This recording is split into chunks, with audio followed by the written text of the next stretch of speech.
Desnoyers from the Moncton Wildcats going number 2. Really? And the reason, yeah, he's 6'2". That some people got him going at like 6, 7, or 8, and that's way too late for my liking. He's a 6'2" kid. He's 186 pounds right now. He's going to be 210 pounds morning when he's done. He plays all situations. Okay, there's like a line in the sand for me at the top of the draft class.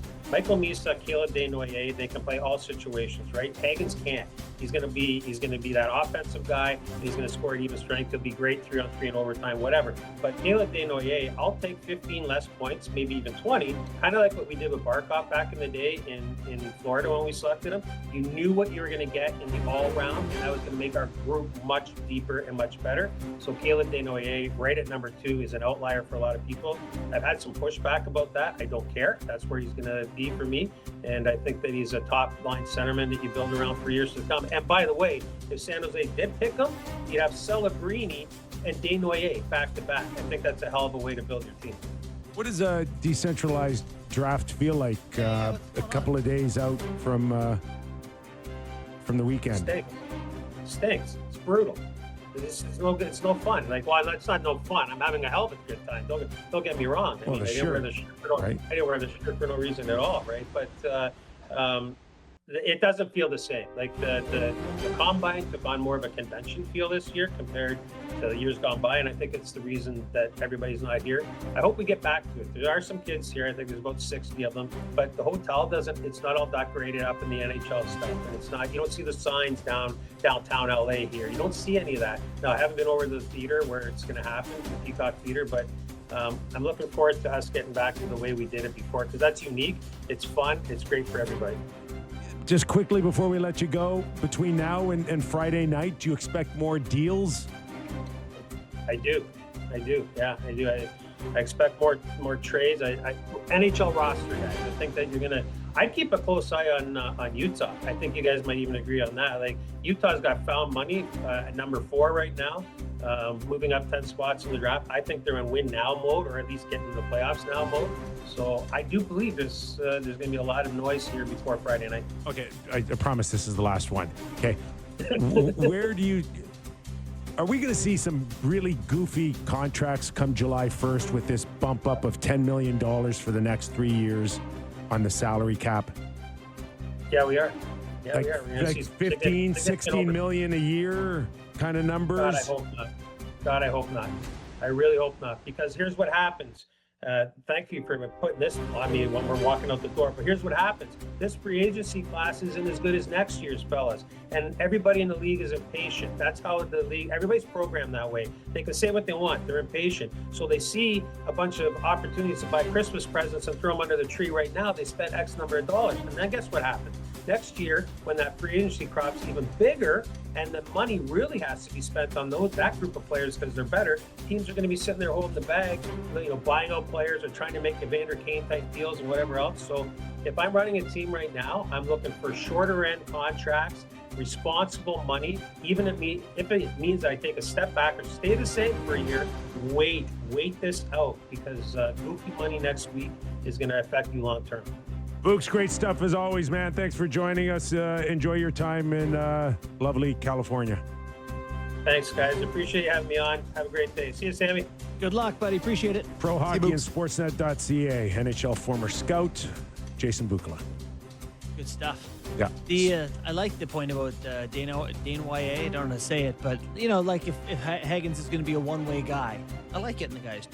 Okay, you know what stuck out for me with him is him talking about next year already with the free agent market and more money coming into the system and certain teams that may have to stay patient. So I'll circle back to Vancouver. Is this the year Vancouver needs to just stay calm? And I'll throw it to Sammy's Toronto Maple Leafs. Is this the off year that they have to take a step back? Can I read you the list of free agents from next summer? Yeah. I mean, we don't know who's going to get there, but yeah. Connor McDavid, Panarin, Bobrovsky, Jack Eichel, Ovechkin, Kaprizov, Makar, Patrick Lane, Trouba, John Carlson, Jason Robertson is a RFA, Kyle Connor. The names. Yeah. Yeah, I mean, all those guys could get signed this year. For sure. But But they're not under contract yet. Yeah. yeah. Yeah, I mean, it's a hard thing to do in sports, particularly when you have elite talent in their prime like Austin Matthews and William Nylander. Like, is there enough in Vancouver that you're like, we gotta go while Petey's in his prime? Maybe not. Maybe not quite, but it's a tough thing to do, Kip, to willingly step back. Listen, When you don't know that I you're going to know, land something. I know, but Years that's the calculated risk, and it's a hard thing to do, especially when you charge some places $200, $250, $300 a ticket. The pressure to I don't think these deliver. teams can do it. In my opinion, I think they should say screw that and pay Brad Marchand $9 million. That's what I think they should do. Sammy, the issue is it still may not be enough. No. Yeah. So, anything new on that since we talked yesterday?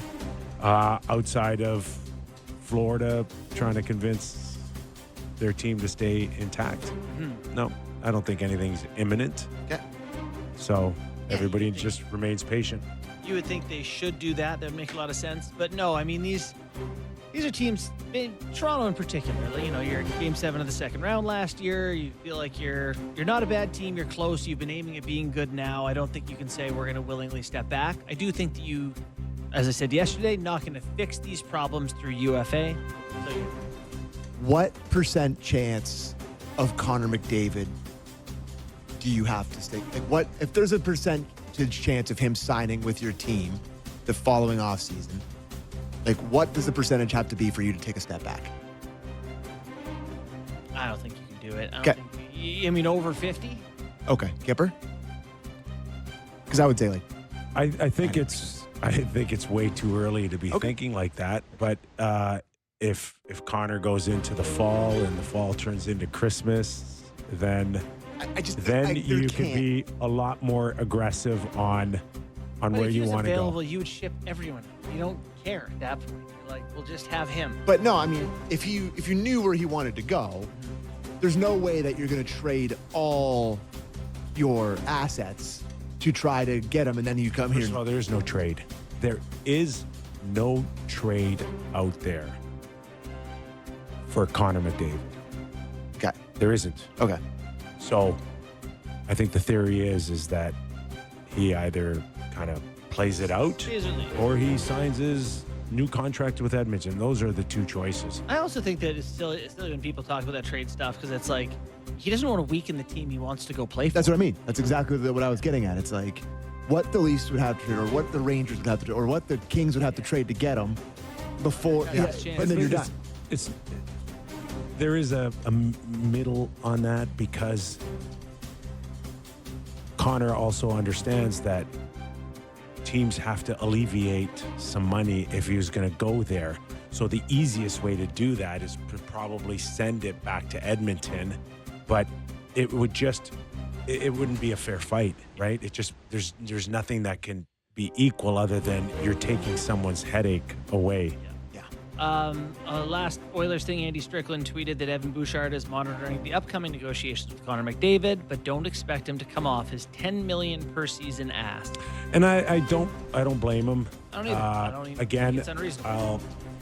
I'll stand by the fact that I don't think he is a bona fide number one defenseman to lead a Stanley Cup, but he can be a part of a group, and he's special.